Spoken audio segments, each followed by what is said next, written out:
Greetings. Today I'll be reviewing a book called Working with Emotional Intelligence by Daniel Goleman, and this book was an international bestseller. The page I'll be reading from is page 262, 263, yeah, 262 and 263. It's titled Deliver Assessments with Care. A health plan in the Southwest decided to evaluate employees using the 360-degree method and then have them coached as needed by their supervisors. The trouble began when someone decided to simply send all the results to both the employees and their supervisors at the same time with no warning or interpretation. The result was a disaster. Some supervisors called employees in at once before the employees had a chance to digest the evaluations, so many felt they were being called on the carpet rather than being helped. Some employees were enraged, especially when the supervisor's ratings were lower than those by peers, and went storming in to demand an explanation or even apology.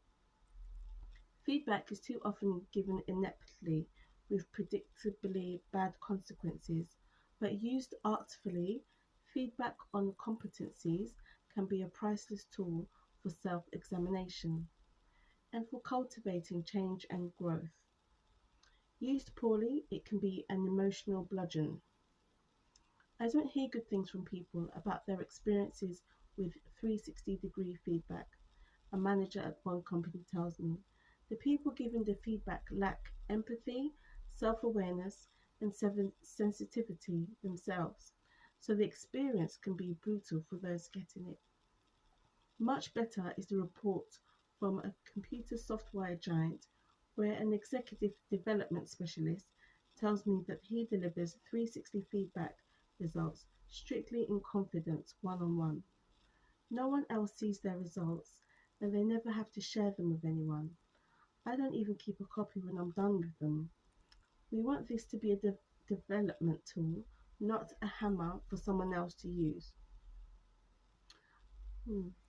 A common mistake is simply devoting too little time to the feedback. People will spend 2 or 3 days in an assessment center going through complex simulations, taking inventory after inventory, getting all kinds of performance measures done on them, a consultant tells me. Then, after it's all done, they'll spend an hour or two going over the results in what amounts to a data dump. People end up confused, not more self aware. So, in this example of emotional intelligence, what's being discussed is the lack of emotional intelligence when feedback was being given, where feedback was being more weaponized than being used as a tool to benefit not just the company but the worker. This book is quite intense. I really enjoy it. It does take time sometimes just to digest the different scenarios.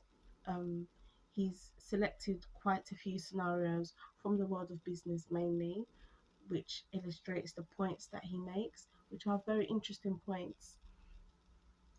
One of the topics he speaks on is something called empathy distress, where you empathize with your clients or your patients, and there's a tipping point where their distress becomes your distress. Um, that was a really interesting topic, especially for those working in healthcare. Also, he talks about coping mechanisms, how people cope and respond to stress. Some people thrive on the adrenaline of stress, some people completely shut down, cannot perform, aren't achieving their results. So, it shows the different approaches that people have to challenging settings, how to manage conflicts, pessimism, optimism, the fact that some people work from a place of optimism where they may attempt something in the hope of success, where others from a more pessimistic point will attempt something with the fear of failure.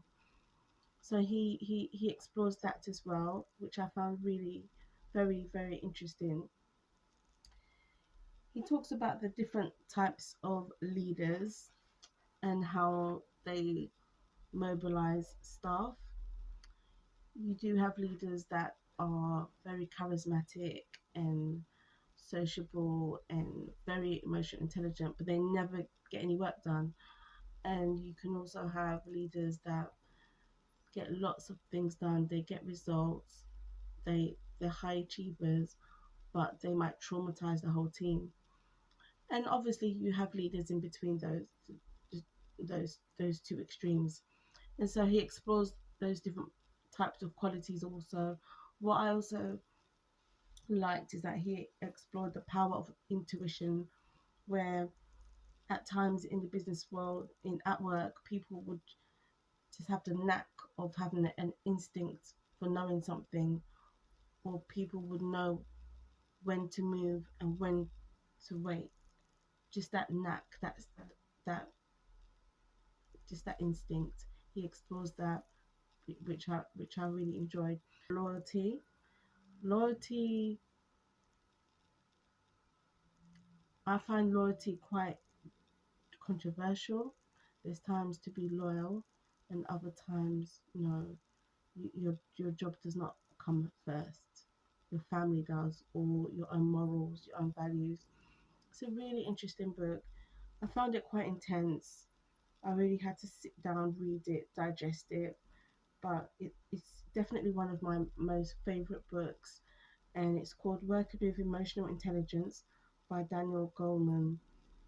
You can apply it to all types of scenarios. I mean, he looks at it in a work setting, but you can apply it to so many different areas in your life, whether it be personal or professional, or whether it's in your place of religion, or it can be socially, just different aspects that you can apply to different parts of your life. It is important to be emotionally intelligent. Um, this intelligence isn't necessarily displayed at all times, and he also talks about glue people, people that keep a team together, people that are in the background, people that are on the sidelines, but actually very necessary to the team. So it's skills and tips that's very important, that can't actually be caught or taught. It's something you would need to seek out to understand and learn. I read this years and years ago, and I loved it. And it's amazing how now, more than ever, emotional intelligence is wildly important compared to before. Okay, like especially now, we do need to be emotionally intelligent in all aspects of our dealings with people. So that's emotional working with emotional intelligence by Daniel Goleman. Very good book, quality book. It was a international bestseller years and years ago, and although it's mainly about organizations and firms and everything else, he does add a personal touch to it, which I I found made it easy to read because of the personal touch and just the relatable stories and the way that he illustrates his points. I found it very easy to read, very easy to read, but a lot to understand and perhaps to reflect on. A very good book, and I highly recommend it. Thank you.